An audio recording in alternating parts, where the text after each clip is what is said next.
If it's not Mr. Tetsuya Nomura drew me and got me a voice actor just for a Dissidia NT event in Japan, who could it be? Well, we can eliminate some of the games immediately because of Duodecim having bonus characters in them. Final Fantasies 4, 5, and 7 all had bonus characters when that game released.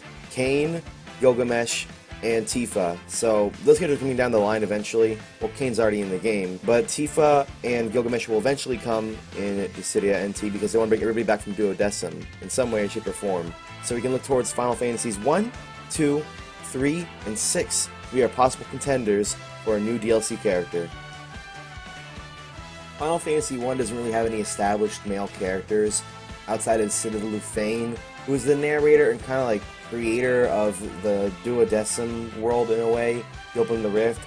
And if they included him as a character, I think it'd be kind of a cheap way to do it, because it's supposed to be a character from before Final Fantasy 7, or Final Fantasy 8, I mean. And Citadel Lufane was introduced in Duodecim, but he's technically part of Final Fantasy 1. So if they include him as a character, that'd be, I think, a really cheap way to do it. Kind of like disappointing in a way. But he's like the only male character in Final Fantasy 1 other than Warrior of Light. There is Monk of Light and Record Keeper, but I mean, like, who really cares about Monk of Light? Probably some people do, and I probably like offended like 9 million people by saying that.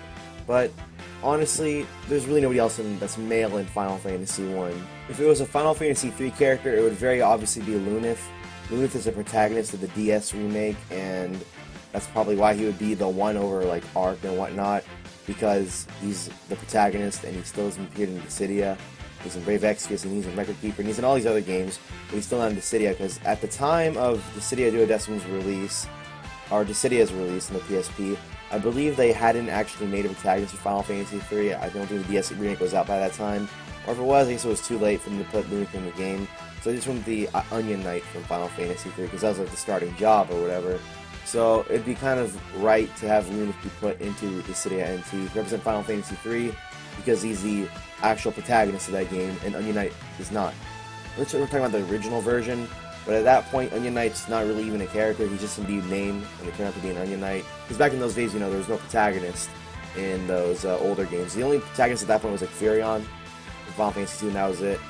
So if it was Final Fantasy 3, it would definitely be Lunith. I can't see being anybody else if they put a Final Fantasy 3 character in for this stream that's coming up. If it was unlocked for some reason, for Final Fantasy 6, they'd probably put in either Shadow or Setzer. Shadow is a ninja, and we don't have a ninja yet in Dissidia NT. We have Onion Knight's ninja form, but again, this is an alternate form of Onion Knight. It's not really a full ninja style. Shadow would use shurikens, ninja scrolls, and whatnot to actually fight, which would be really cool because usually in Final Fantasy they use scrolls and they don't just use shurikens and spinning moves like Onion Knight does anyway.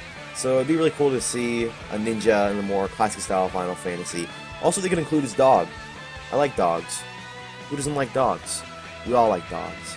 Setzer, on the other hand, is a gambler, which we never had in Dissidia NT. We have Ace with an RNG mechanic, but that's it. Gilgamesh had an RNG mechanic where he'd pull out random swords and do different amounts of damage depending which sword he pulled out, and have different properties. So I guess he was our first gambler. Setzer got something similar where he does random amounts of damage depending on which attack he does.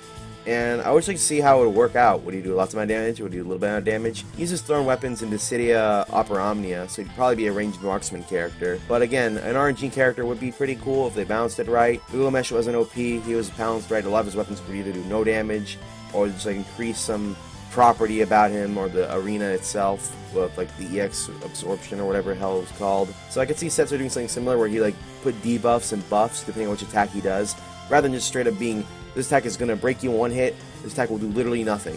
Finally, onto possible Final Fantasy 2 contenders. Final Fantasy 2's cast is pretty forgettable for the most part. They had Minwu, who was the first male white mage, and the first white mage in the series that was an established character. So maybe he could be added because he has a little bit of a cult following in the Mobius Final Fantasy community, and in general because he's the first white mage and he's a male white mage too. There's also Guy, who isn't much more than a guy who says "Guys speak beaver." He doesn't really speak at all, so I wouldn't really see him being in Dissidia NT. As amusing as it would be to have a character who only says like 3 lines, I don't see them adding him because, you know, you have people who say stuff like, "The core is mine," or "Let's get the summoning," or "I'm going to attack now." And have him only say, "I am Guy, I speak beaver, Guy speak beaver, beaver speak Guy." No. I don't think they would do that. I just don't think they would do that, even in Japanese or in English. They probably wouldn't even change him to have new lines or anything. other than very simple speak. He also has a very small role in the plot, so like, he's not the most important character in the world anyway. Leon is most likely candidate to be put into Dissidia NT, however, because he has a major role in the plot, being the secondary antagonist to Furion's party during the story, and later on he becomes a hero by the end of it, once he comes to regret his decisions and realize what he's done is wrong. Before he became a Dark Knight, he wasn't so evil, I suppose. So maybe they could explore that side of him when he was more kind, or at least less angry at everybody. He also has direct relation to the Emperor, because he was basically his right-hand man. He was his, not his right-hand man, but his right-hand pawn, I would suppose. He's also Maria's brother, so Furion and him can talk about Maria. And finally, he's in Dissidia Opera Omnia nowadays as a character you can get, along with Maria. So, he has a little bit of he already has a little bit of his foot in the door for him being the next Dissidia NT character. I still personally believe it's going to be Locke, because he already has a Dissidia NT fucking movie, almost, in a way, about him. But I want to hear what you guys think about it in the comments below. What are your theories? Who do you think it's going to be? And what kind of evidence do you have to back that up? Or whatever or if you can just shitpost and say like it's going to be Guy. Who's only going to say Guy speak beavers, his only voice line. But I'm Blue the Hedgehog. If you're new, I hope you decided to stick around and watch some more Dissidia videos. If you're a returning person, are you excited for Locke? I hope you are, because I've done like 5 videos on him, and I really hope it's him. I'm going to get a total doofus if it isn't. So I'll see you guys next time. And for the next video, I'm not going to say anything about it because I don't know what I'm going to do for it. Okay, for real, I'll see you guys next time. Stay safe with your mom, and stay safe. Don't eat your mom. Mumble that part a little bit. Might as well keep that in there. Why not? And bye-bye. Stay safe with your mom.